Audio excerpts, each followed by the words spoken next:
Hi, my name is Brian Henry. I'm the mayor of Pawleys Island, South Carolina, and today I want to talk to you a little bit about what we've all experienced more and more over the last few years, and that is flooding on our roadways in the island. That can happen on sunny days, that can happen with king tides, that can happen with wind-driven high tides. I know we've experienced it more and more, but about 2 years ago we came up with a strategic plan where we identified several priorities, one of which is how to address our flooding issues.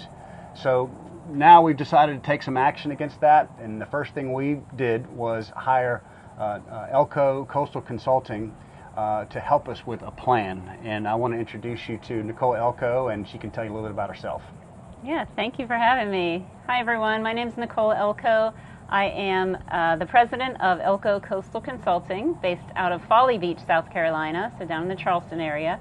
And I work primarily with communities on coastal preservation and coastal resilience projects. So we are undertaking a sea level rise adaptation plan here on Pawleys Island to help increase your resilience to climate change and these more frequent flooding events. A lot of communities in the state of South Carolina have developed these plans over the last 5 to 7 years, really motivated by partnerships with Sea Grant and some of the universities to help quantify and understand what sea level rise will do to your community over the next couple of decades, and then develop a plan of actions and recommendations to guide you through that time period and help you adapt to the changing climate. Right? And we know that it takes a good bit of money to get these type of projects done. And one of the things we want to be able to do is go seek that money and seek these grants from either state or federal agencies. But we can't just say, hey, we need some money, we need to fix this. Our goal is to create a plan, right?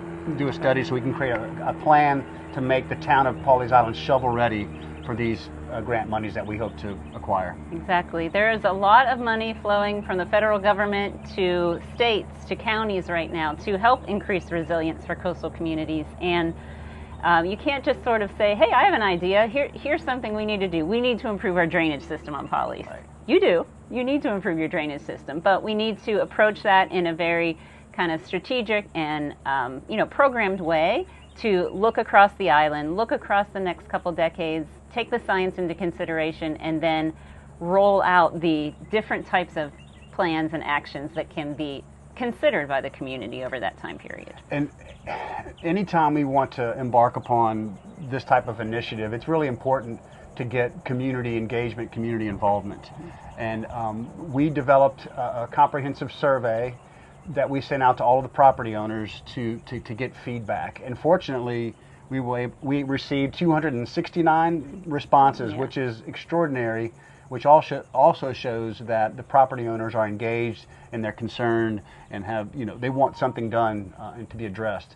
So we've got the responses, we've got the results. Can you just give us a sense for what kind of information and what kind of feedback we received? Yeah, so thank you all so much for your responses. Kudos to Pawleys for having such an engaged community. And, we're just beginning to analyze those results. We do know that you all are extremely concerned about flooding. So not a single person said they weren't at all concerned about flooding. The evidence, the results are in, and we're ready to take action on that front. And then the other thing we asked for was your property address and what type of flooding you're experiencing. Is it coming out of the storm drains? Is it coming over the creek bank? And how much, right? Is it something you can't walk through, you can't drive through? So all of those data will be incorporated into a mapping effort that we're doing with the College of Charleston and with South Carolina Sea Grant to really provide you with an overview of the island and help us pinpoint those immediate areas of concern. And we've tried to make sure that in addition to the survey, we've identified, I guess you could call key stakeholders on the island, whether they be members of town council, members of the Planning Commission or the ARB or the ATAX, the different committees that serve the island. But over the last year plus, we've heard from many of you that have expressed some concerns because you might be located near one of the biggest problem areas. So we've also tried to include property owners that we've heard from to participate in this effort. And we've got a meeting coming up on September 3rd, which is the Pawleys Island Civic Association meeting. And that's going to be an opportunity where we have a lot of property owners that are here in person. So we wanted to be able to share with you where this project is and hear more from Nicole as to what this project's about and where we're headed. Yeah, I'm looking forward to seeing you all then. I've worked on a couple of these sea level rise adaptation plans with different communities, and I think one of the most rewarding and important elements is relentless community engagement. So we are going to be reaching out to you every way we can with emails, surveys, interviews, face-to-face, like we're planning on Labor Day weekend. So please do talk to us, let us know what your concerns are, and if you don't feel like we're hearing them, give me a call.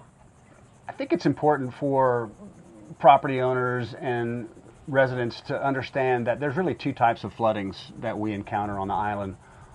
Probably the most frequently occurring flooding is when the tide rises, the water level goes into the existing storm drains, many of which are blocked or compromised. It goes through those drains and then floods the other side of the roadway and floods the roads themselves. So that's one type of flooding. And the second type of flooding, which is more extreme storm events, king tides with wind-driven tides, can come over the banks of the roads, the banks into the roads, and that's a bigger, more involved issue. The town embarked upon a project about a year ago where we put backflow preventers around the two drains at Town Hall, the south of Town Hall and the north of Town Hall, and we've had good success with that. And so those are the types of things that we want to invest more in and do more projects like that, because that's where we can make a big immediate impact. What other sort of recommendations or ideas that we have that maybe we can include in this coastal adaptation plan? Sure. So that's a great example of something that typically does come out of these plans, right? It's shovel-ready projects, capital improvement projects to improve your drainage system, and as well as some maybe natural and nature-based elements along the creek bank. So living shorelines is a nice recommendation in a place like Pawleys where you don't have pressures that require bulkheads. You don't have creeks or roads falling into the marsh, right? But you do need to increase your elevations to mitigate flooding.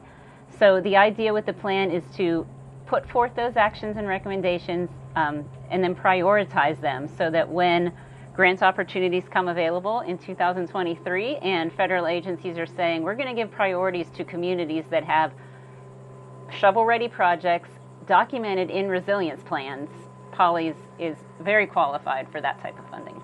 We feel like we're off to a great start. Nicole has been an incredible asset for us, and as we move forward, we want more and more engagement, and we plan to further educate as we move along. I believe our plan is to get this study done by the end of the year and submitted. So stay tuned, more information to follow, and I appreciate your time sitting with us this afternoon. Thanks for having me.